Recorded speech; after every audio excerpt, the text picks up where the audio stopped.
Hello students, welcome to Palak study tour. और ये हमारी ऑब्जेक्टिव क्लास है। इसका जो लेक्चर है वो ऑलरेडी अपलोड हो चुका है। हमने मध्य भारत के पठार और अन्य भी जो भौतिक विभाजन है मध्य प्रदेश के उनको कवर कर लिया है। हम एक एक करके इनके ऑब्जेक्टिव को की भी स्पेसिफिक क्लासेस लेके आएंगे और आपका टेस्ट इसके माध्यम से होगा।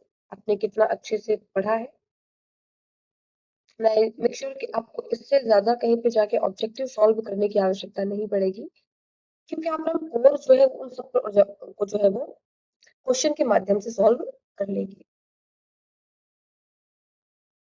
तो चलिए स्टार्ट करते हैं आज का ऑब्जेक्टिव।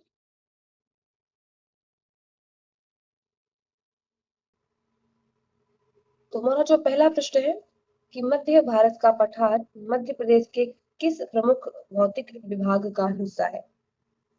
ठीक है, तो यहाँ पे जो है मध्य उच्च प्रदेश का हिस्सा है। जैसे कि हमें पता है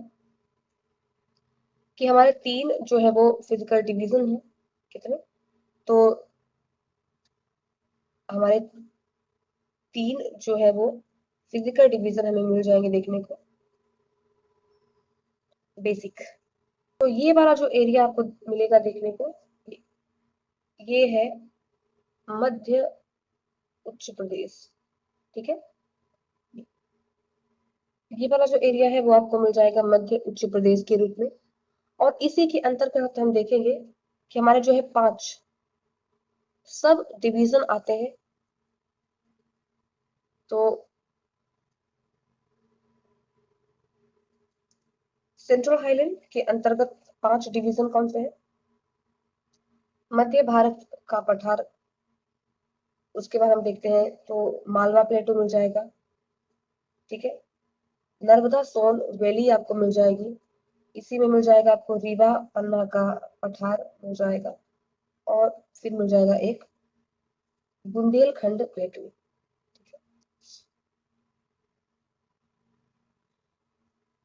तो इस तरीके से बी यहाँ पे राइट ऑप्शन हो जाएगा। सतपुड़ा एक अलग से भौतिक विभाग है। मेजर 3 जो भौतिक विभाजन है उसमें पूर्वी पठार भी अलग है और नर्मदा सोनवेली जो है वो सेंट्रल हाईलैंड के अंतर्गत ही आ रहा है। थोड़ा सा टाइम लगेगा इसमें, क्योंकि मैं आपको क्विक रिवीजन भी इसका जो है कराना चाहती हूँ। तो मध्य प्रदेश के पठार का सामान्य ढाल किस दिशा में है? ठीक है, तो ये अगर यहाँ पे हम देखें कि ये है एमपी। ठीक है, अगर ये एमपी है और ये वाला जो आपको रीजन देखने को मिल रहा है, ये ये है मध्य भारत। अब यहाँ पे जो नदियां जाएंगी कैसे जा रही हैं, तो यहाँ पे से चंबल निकल के यहाँ जाएगी, शिप्रा यहाँ जाएगी। तो जो भी नदियां हैं वो इसी प्रकार के जो है ढाल का अनुसरण करेगी और इस प्रकार से जो है वो चंबल का जो ड्रेनेज सिस्टम है वो कुछ ये है। ये है आपका चंबल। तो ये हो गया नॉर्थ। ठीक है, और ए हो गया ईस्ट। तो पहले उत्तर की ओर जाएंगे और उत्तर से फिर पूरब की तरफ ये जो है मूव कर रही है। तो ये जो इसका डायरेक्शन हो गया उत्तर से उत्तर पूर्व की ओर हो जाएगा। ठीक है, आपको ये पीडीएफ जो है वो टेलीग्राम चैनल पर अवेलेबल हो जाएगी। डिस्क्रिप्शन में टेलीग्राम चैनल का लिंक है जहां से आप इस पीडीएफ को पा सकते हैं। अगला प्रश्न है कि मध्य भारत के पठार मुख्यतः किस नदी बेसिन का हिस्सा है? Madhya Bharat plateau is mainly considered as a part of which river basin? तो ये रहा,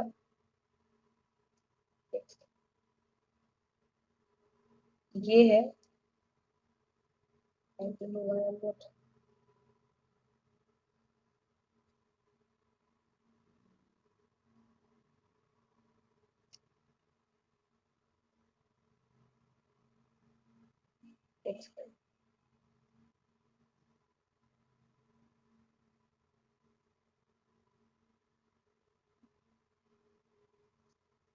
ये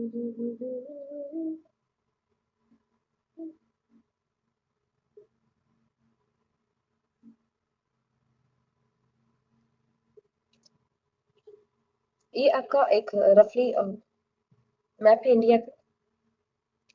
तो जो आपकी नर्मदा नदी है वो यहाँ से बहती हुई यहाँ पे जा रही है, ठीक है।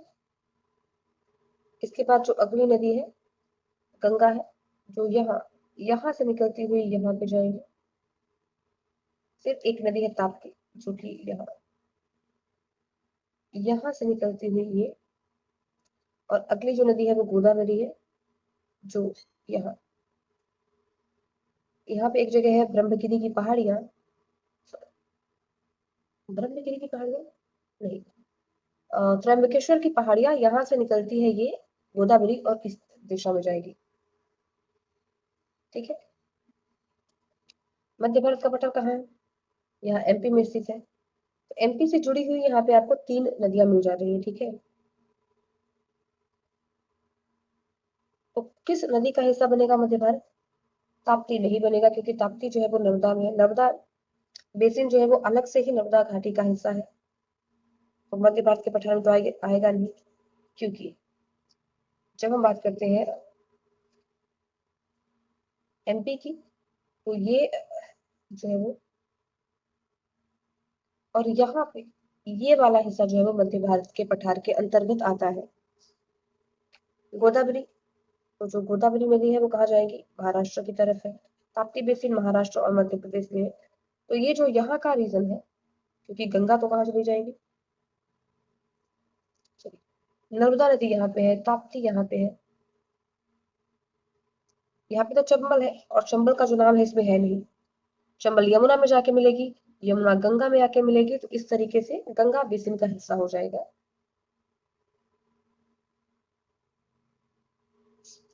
मध्य भारत के पठार की उत्तरी सीमा का निर्धारण कौन कर रहा है? ओके, ठीक है।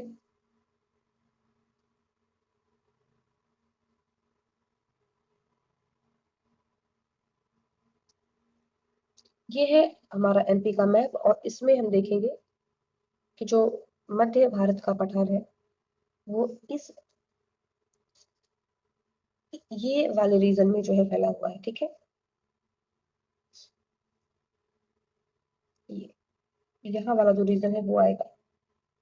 ये रफली मैप है, I can make more better, but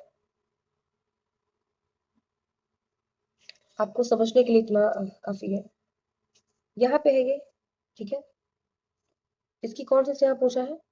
जहां पर हम उसकी उत्तरी सीमा के बारे में बात करें, ठीक है। उत्तरी सीमा,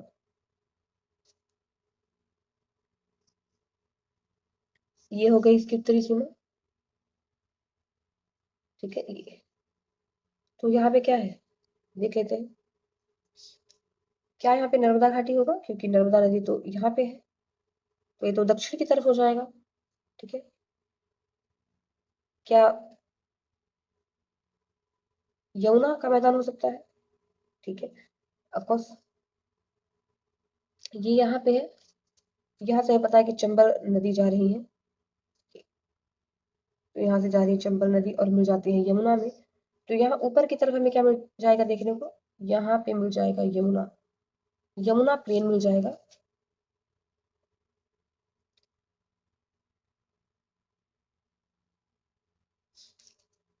क्योंकि सतपुड़ा, तो सतपुड़ा जो है वो ये वाला जो रीजन आप देख रहे हैं, तो यहाँ पे आपको मिल जाएगा विंध्यन माउंटेन, और इसके नीचे आपको मिल जाएगा सतपुड़ा माउंटेन।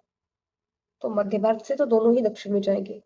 सोन घाटी, तो ये रहा सोन घाटी का मार्ग, तो वो भी अपोजिट साइड में है, ठीक है।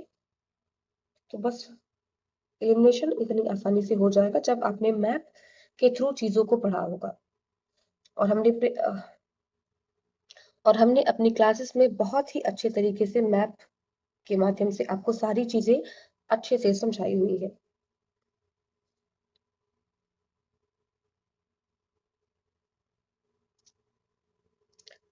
जो हमारा अगला प्रश्न है वो मध्य भारत के पठार की पश्चिमी सीमा से संबंधित है, ठीक है। पश्चिम, तो ये क्या है? ये है एमपी और ये है मध्य भारत का पठार, ये है इसका वेस्ट और यहाँ पे क्या है मैकर। आपको यहाँ इस वाले रीजन में आपको मैकर मिलेगा, ठीक है। सतपुड़ा अगेन आपको यहाँ पे सतपुड़ा देखने को मिल जाएगा। कैमूर की श्रेणियां आपको यहाँ वाले रीजन में मिल जाएंगी और अरावली आपको पता है कि यहाँ गुजरात से होता हुआ जो अरावली जाता है वो यहाँ दिल्ली की तरफ आगे चला जाता है ये। तो बट ऑब्वियस सी बात है कि जो इसके वेस्ट में आएगा वो आ जाएगा अरावली। अगले प्रश्न की ओर जाएंगे। मध्य भारत के पठार की सामान्य ऊंचाई। अगेन ये प्रश्न यहाँ पे है लेकिन इंपॉर्टेंट नहीं है, ठीक है। ये एक जर्नल नॉलेज के तौर पर, क्योंकि आपको पता होना चाहिए कि जहाँ की सबसे हाईएस्ट पीक जो है वो कौन सी है, तो 430 मीटर ऊंची है, ये सबसे हाइट है उसकी। तो ऑन एन एवरेज इसका कितना होगा, कॉमन सेंस का क्वेश्चन है क्योंकि मैंने वहां पे एक फैक्ट जो है वो उसकी पीक को लेके बताया है। तो ये क्वेश्चन सिर्फ आपकी अवेयरनेस को चेक करेगा कि जब ये स्टेटमेंट बेस्ड क्वेश्चन आएंगे तो आप उसको टैकल कर पाए। इसके लिए आपको रटने की आवश्यकता नहीं कि इतने से इतना इसका जो है वो एलिवेशन होगा। मेक श्योर कि आप ये आपको पता होना चाहिए। तो प्रश्न क्या है, 100 से 200 मीटर हो ही नहीं सकती, ठीक है। 300 से 500 मीटर, 600 से 900 मीटर, 900 से 12। अब थोड़ा सा 900 से 12 कैसे हो सकती है जबकि उसका औसत जब भी हम निकालते हैं, एवरेज निकालते हैं, तो हाई लो और जितनी भी उसकी हाइट होती है उन सबको कंक्लूड करके निकालते हैं, एवरेज ऐसे ही निकाला जाता है।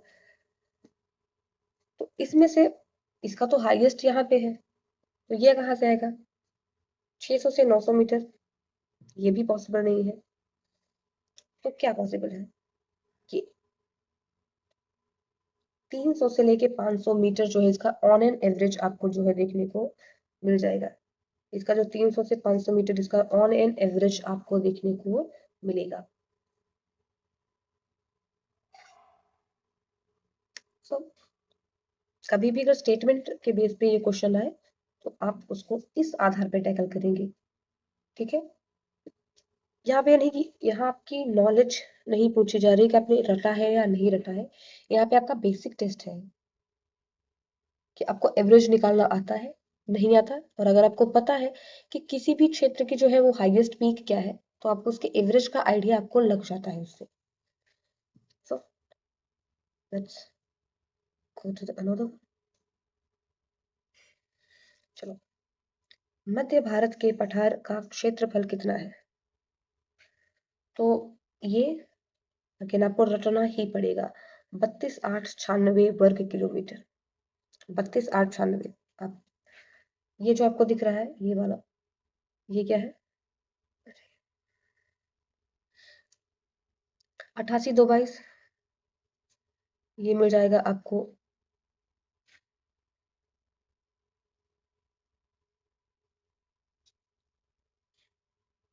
ये मालवा का है।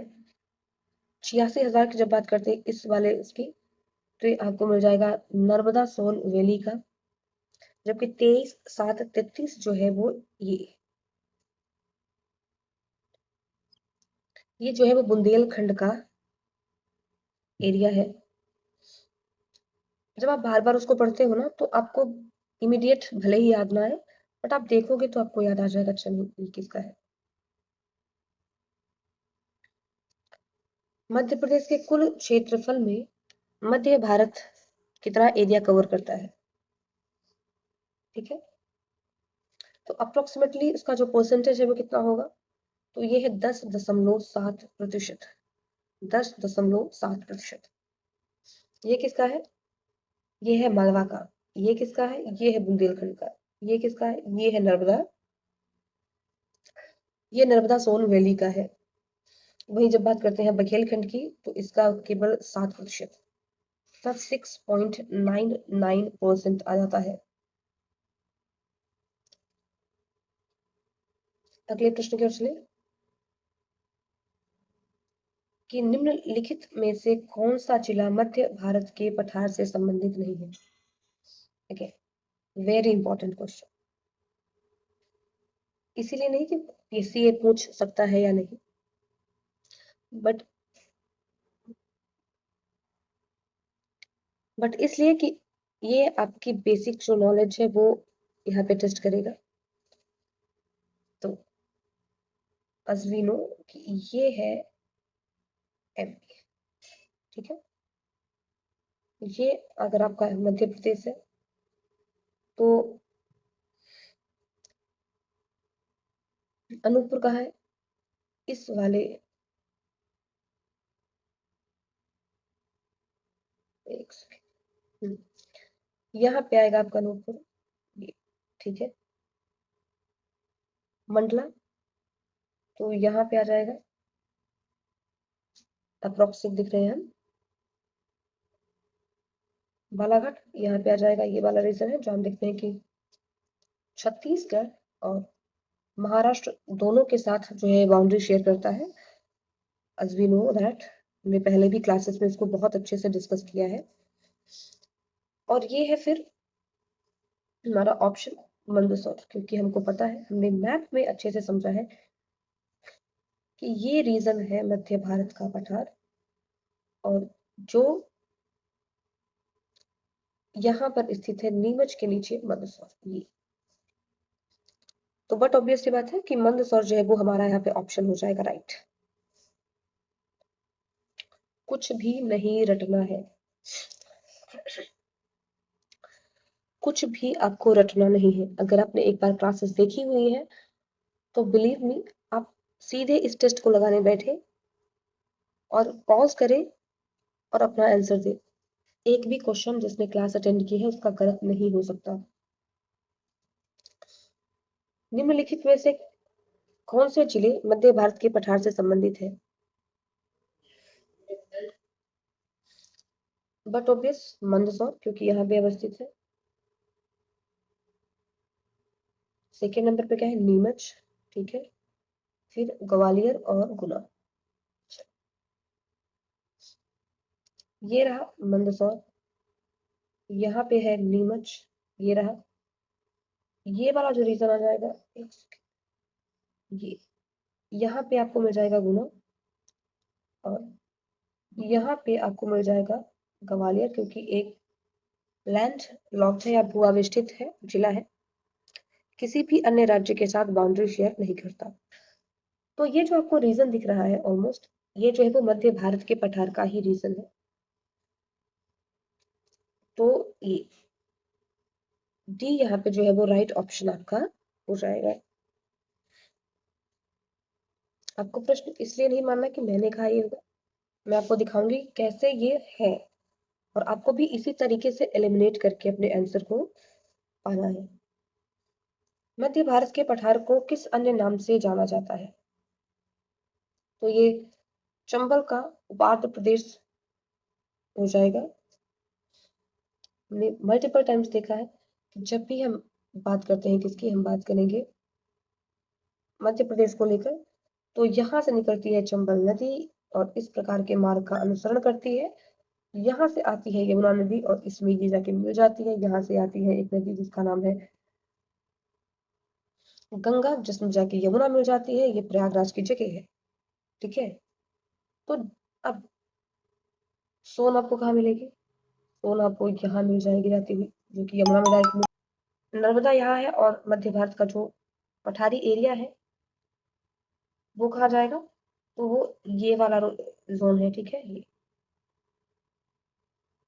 तो नर्मदा आपको यहाँ पे मिल जाएगी, तो इससे क्या होगा कि ऑप्शन 4 आपका होगा नहीं। कोनो है, पता है कि शिवपुरी के पठार के आसपास से निकलती है, तो ये हो जाएगी सिंध। सिंध भी इसी बेसिन का हिस्सा है, और चंबल। तो सी में 4 है तो नहीं होगा, डी में भी 4 है तो नहीं होगा, तो बी में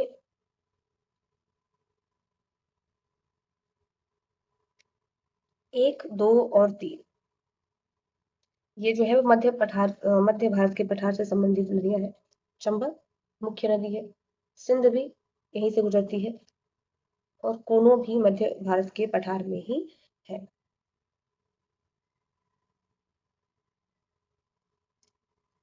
अगला जो प्रश्न है कि मध्य भारत के पठार की जलवायु, the climate of Madhya Bharat plateau is mainly, तो कैसी है?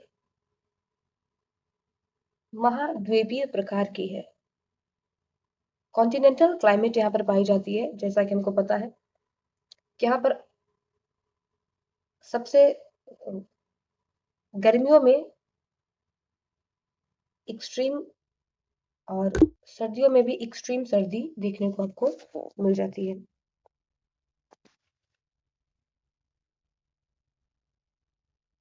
अगले प्रश्न में देखेंगे कि भारत के पठार में ग्रीष्म ऋतु के तापमान सामान्यतः किस सीमा में रहते हैं? तो बहुत ज्यादा रहते हैं, इसलिए जो है वो डी यहाँ पे जो है वो 40 से 45 डिग्री सेल्सियस के आसपास इनका जो है टेम्परेचर रहता है।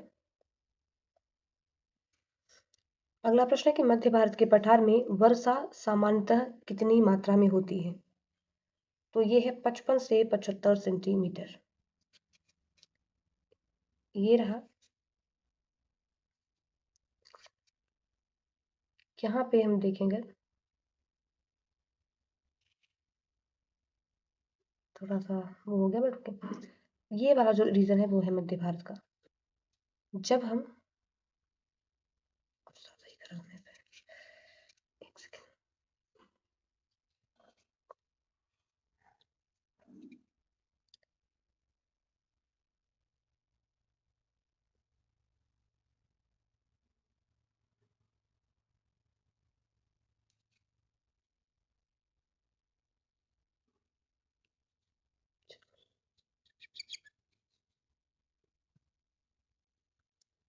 तो ये हो जाएगा मध्य प्रदेश का एक मैप, जहां पर हम देखेंगे कि जब हम इस डायरेक्शन में आएंगे, ठीक है, कहाँ से, तो ये नॉर्थ है, और हम जब साउथ की ओर आएंगे तो वर्षा की मात्रा में क्या होगी, हमें बढ़ोतरी देखने को मिलेगी। ठीक है, यहाँ पे वर्षा क्या होगी, तो बढ़ेगी, इंक्रीज होगी। वहीं जब हम इस डायरेक्शन में जाएंगे इधर, तो हमें वर्षा में कमी देखने को मिल जाएगी।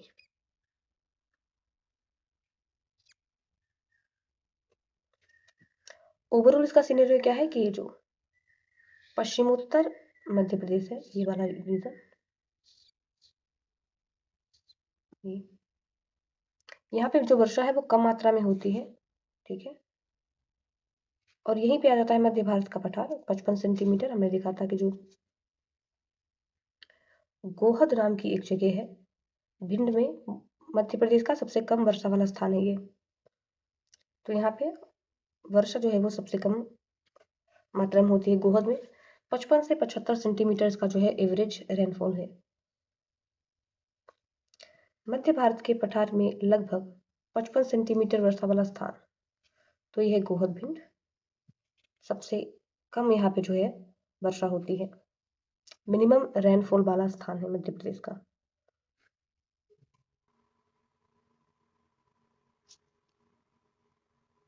अगला प्रश्न है कि मध्य भारत के पठार की प्रमुख जो वेजिटेशन है वो क्या है?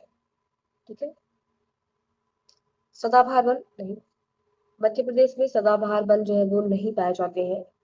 पंचमढ़ी वाले कुछ एरिया में से कहते हैं कि एवरग्रीन वन है, लेकिन है नहीं, ये होगा नहीं। अल्पाइन, ये भी यहाँ पे नहीं है। मैग्रोव भी यहाँ पे नहीं, क्योंकि हमारे पास कोई तटीय रेखा ही नहीं है, तो तट नहीं है तो ये हो नहीं सकता। ये भी नहीं ही है, और अल्पाइन ये भी हमारे यहाँ पे नहीं है। यहाँ पे शुष्क, तो जो ड्राई थॉर्नी शुष्क कटीली वनस्पतियां आपको यहाँ पर देखने को मिल जाएगी। कारण क्या है, ये जो रीजन है यहाँ पे, इसी से मध्य भारत ये वाला, ठीक है, यहाँ पे वर्षा कम होती है। जहां पे भी वर्षा कम होती है वहां पे क्या है, शुष्क कटीली वनस्पतियां होती है। हमें पता है कि वृक्ष अपनी पत्तियों को कांटों के रूप में परिवर्तित करके जो है वो पानी का संचय करते हैं और पानी के जो उत्सर्जन होता है, उनका जो इवेपोरेशन होता है, उसको रोकते हैं। ठीक है। कौन से मध्य भारत की पठार की वनस्पतियों में शामिल है? तो which of the following is found among the vegetation of मध्य भारत प्लेटू?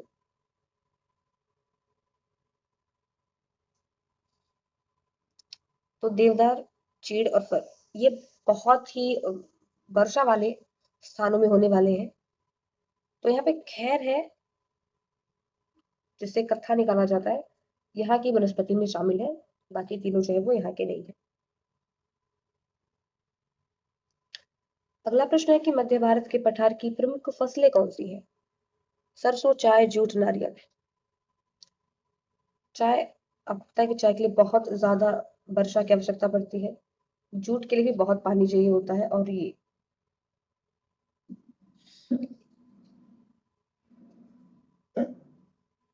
सरसों जो एक सूखा रोधी फसल है, कम पानी में भी जो है वो ये हो जाती है। तो मध्य भारत के पठार को, आगे प्रश्न ही है तो छोड़ो, यहाँ पे जो है सरसों राई जो है वो प्रमुख फसल के रूप में यहाँ पे होता है, मस्टर्ड होता है। अगला जो प्रश्न है वो है कि मुरैना को सरसों की हांडी क्यों कहा जाता है? तो बट ऑब्वियस सी बात है, सरसों के उत्पादन के कारण ही इसे सरसों की हांडी कहा जाता है। मध्य भारत पठार की प्रमुख फसलें कौन सी है?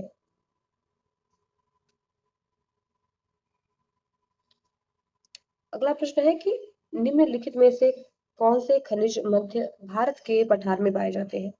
चूना पत्थर, बलुआ पत्थर। तो ये दोनों ही हैं जो यहाँ पर पाए जाएंगे।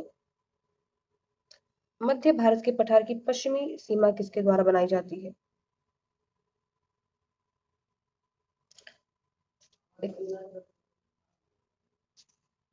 ये अगर एमपी है, ठीक है ना, ये तो महादेव की श्रेणी जो आपको मिलेगी वो आपको यहाँ पे देखने को मिल जाएगी। ठीक है, यहाँ पे कैमूर श्रेणी आपको यहाँ पे मिलेगी, मैकल आपको यहाँ पे मिल जाएगा। तो बूंदी की पहाड़ी और जो अरावली है वो यहाँ पे आपको मिल जाती है देखने को। और ये जो रीजन है वो है मध्य भारत का, ये जो रीजन है वो मध्य भारत का पठार का रीजन है। तो इस तरीके से इसकी जो वेस्टर्न बाउंड्री है वो इनके द्वारा ही बनाई जाएगी, बूंदी की पहाड़ियां और अरावली। अगले प्रश्न पे चलते हैं कि जो मध्य भारत पठार की पश्चिमी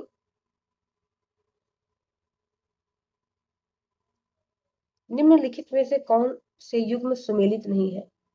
ठीक है, तो नॉट करेक्टली मैच का ऑप्शन हमें देखना है कि मध्य भारत का जो पठार है, चंबल का उप आर्द्र प्रदेश इसे कहा जाता है, सुमेलित है ऑफकोर्स।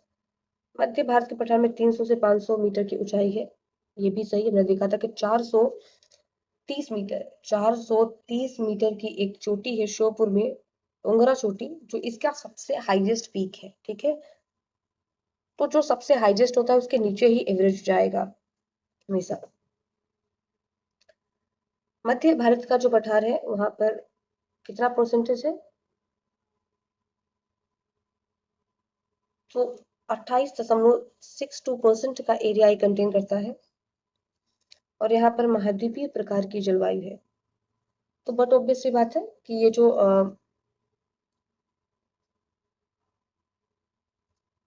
10.36% का जो एरिया है कंटेन करता है मध्य भारत। तो यहाँ पे आपका राइट ऑप्शन क्या हो जाएगा? ये मध्य भारत का पठार। मध्य भारत का पठार का जो क्षेत्रफल यहाँ पे दिया गया है वो गलत है, तो इसका अनमैच्ड हो जाएगा। यहाँ पर देख लेते हैं कि कंसीडर द फॉलोइंग, निम्न कथनों पर विचार करें कि मध्य भारत का पठार मध्य उच्च प्रदेश का ही एक प्राकृतिक रीजन है। तो Madhya Bharat plateau is the sub region of central highland, which is true. पश्चिम में अरावली एवं बूंदी की पहाड़ियां हैं, तो वेस्टर्न सीमा जो बाउंड्री है इसकी अरावली रेंज और बूंदी की जो पहाड़ियां वो बनाती हैं, ये भी सही है। चंबल सिंध कोनो इसकी प्रमुख सहायक नदियां है, ये भी सही है। ये नर्मदा बेसिन का हिस्सा है, तो ये प्रश्न यहाँ पे हो जाएगा गलत स्टेटमेंट है, तो यहाँ पे चौथा जो है वो गलत होगा। अब ऑप्शन क्या क्या है, हमें क्या चुनना था?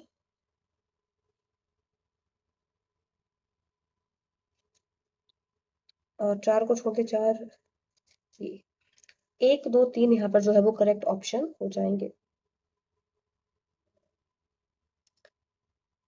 इस तरीके से